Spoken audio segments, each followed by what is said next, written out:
ভালো গাড়ির দাম সব সময় কিন্তু ভালো থাকে। সামনে পেছনে বামে ডানে সবগুলো গ্লাস অরিজিনাল আছে কিনা, কারণ যেহেতু পুরাতন গাড়ি।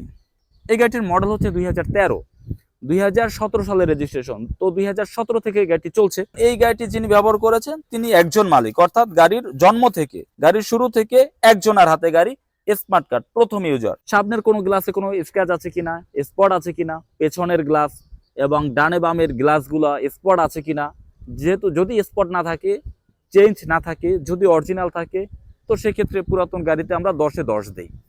এরপর হচ্ছে হেডলাইট, হেডলাইটগুলো অরিজিনাল আছে কিনা।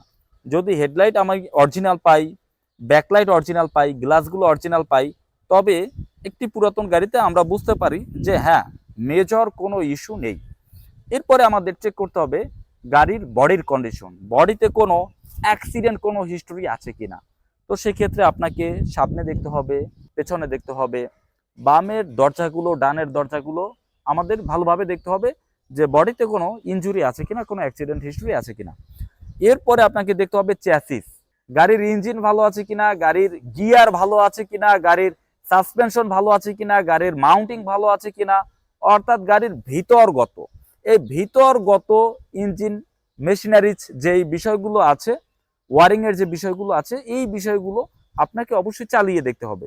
প্রয়োজনে আপনার একটা কম্পিউটার অ্যানালাইজ করে চেক করে দেখতে পারবেন। এই বিষয়গুলো দেখার পরেই আপনি বুঝতে পারবেন যে আসলে কন্ডিশন কতটুকু ভালো আছে। যখন আপনি দেখবেন ইঞ্জিন ভালো আছে, গিয়ার ভালো আছে, তার মানে পুরাতন গাড়ি হিসেবে আমরা তাকে আমরা অ্যালাউ করব।